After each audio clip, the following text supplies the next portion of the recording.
During our Dare to Dream sermon series, we are doing something a little different in the response part of our worship service. Not every week, but a few weeks, we want to highlight how people of our own church, of our own congregation, are responding to God's call to get part of a bigger dream. And so today we invite Jim Jones to come forward and share with us how God has moved in his life as a result of his involvement in Habitat for Humanity. You're welcome. Good morning, everyone. Happy Sunday. It was kind of interesting when we started talking about this, and I was putting together this story, and I have, 2-3 hours to do this? 2-3 hours, or 2 or 3 minutes. We'll do 2-3 minutes. Okay. And as I thought about it, I was trying to think about the evolution of it, and as all good stories go, there's a beginning, an intro, a middle, and an end. This doesn't really have an end to it, but it has a continuation. So let me share a little bit about my story. About 20 years ago, I got involved with Habitat, and the reason for my involvement was my daughter was in college, my son was in high school, and my wife looked at me one day and she says, you need to do something. And, like all good husbands, I take her advice with, due diligence. And she said, at church, we've been talking with some of our friends, and one of our friends had been heading up the Habitat for Humanity group. And so, like all good husbands, I followed her advice. And one of the things that you should know about my wife and I is we have an agreement. And that agreement is that I make all the major decisions and she makes all the small decisions.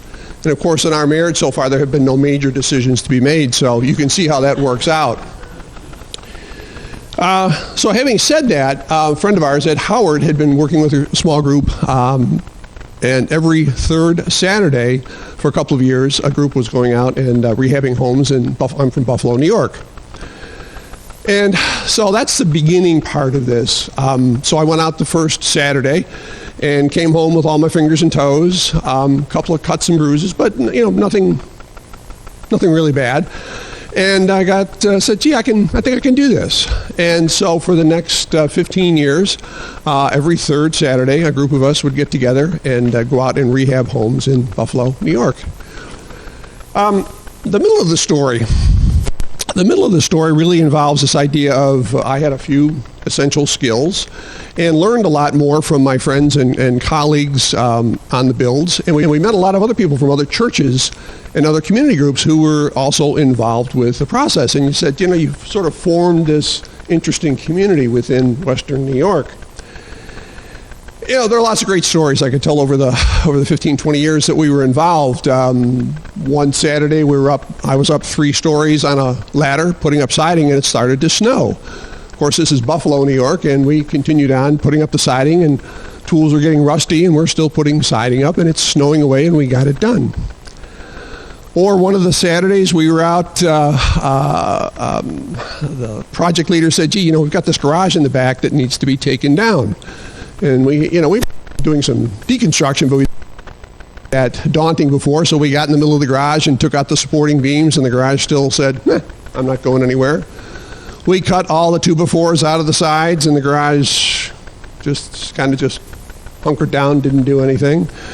As we were walking away, trying to think about what we would do, we heard creaking and moaning, and the garage fell. Fortunately, none of us was there, so I guess maybe that was an act of God, an act of kindness, or just an act of stupidity on our part. Our crew got to be pretty good, and they looked at us to do some unusual things. At times, some homeowners would get in over their heads, and Habitat would be the recipient of some of these homes. And the project leader at Habitat one Saturday said, gee, would you guys mind going out to this home over on the west side of Buffalo? The owner had given it to us. It had electricity, no water, no heat, and this was in January in Buffalo. He said it's got a few structural problems. And we got inside the house, and what had happened is the homeowner had taken out all the structural support walls. So the sides of the home were starting to lean in.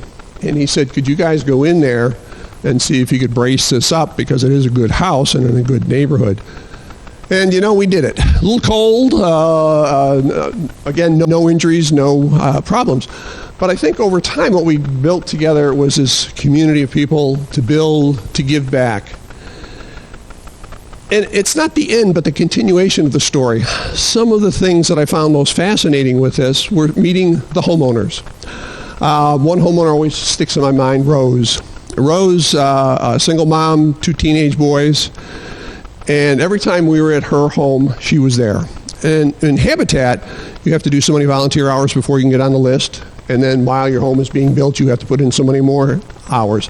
Rose was way beyond that. She was in the 500 or 1,000 hours of building her home.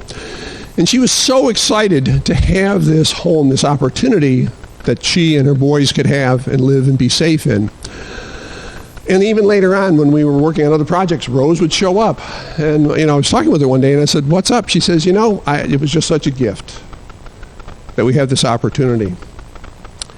There was a Pakistani mom and her 2 daughters. And we were working one day, and I happened to notice that she was over by the chop saw. Those of you that know saws, chop saws. And she was standing there looking at it, and I knew that she was going to try to cut something. And I noticed if a chop saw comes down this way, she had her hand this way. And I knew that the safety was on, so I didn't think anything bad was going to happen. And I just kind of gently walked over next to her, and I looked at her and I said, in our bad communication way, my bad English or my bad Pakistani and her bad English, and showed her how to use the chop saw and showed her how these things work. And she, said, okay. This was that opportunity for us to give back to those homeowners so that they could continue to build. And it's really about the learning and the teaching as well. The University of Buffalo has a School of Architecture, and they would draw plans for these homes. And on occasion, one of their challenges was to come out and actually use those plans and put them into place. The interesting thing with that is none of them had any of those kinds of skills. They had lots of creative ideas. And one Saturday we were out, and our crew's job was to put the windows and doors in. They didn't fit. The UB crew had put them in based on the finished dimensions, not the rough dimensions. And any of you who know something about building is you have to, build the opening to the rough. Well, one of the favorite tools of Habitat for Humanity in reconstruction is the sledgehammer.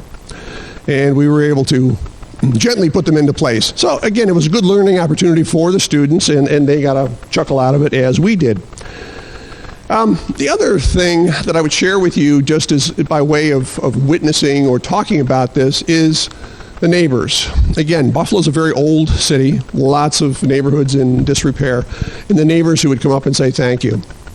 And I guess it was a feel-good on our part, but I think more importantly, the feel-good was really about what we were doing for the community, how we were helping those neighborhoods come back, how people were taking pride in their own homes again. And certainly the people who got to live in those homes and have a home that was safe and affordable and something that they could give back to. So I guess the short commercial on this is that we have committed to, and we're going to kind of save the date, October 16th in Cary. You're going to see some information coming out in the next week or so. That on the 16th in the morning from 8 till noon, we're going to participate in the Faith Build. And this year, we're going to continue to help that tradition. The good news here in Raleigh, this is new construction, so you don't have to worry about tearing anything down or hurting yourself. And we should have some fun putting a new home into being and helping people in Raleigh. Those of you that don't know, the interesting thing with Habitat is, can you imagine getting a home in Raleigh, new, affordable, safe, for $160,000? I'll leave that with you. Thanks.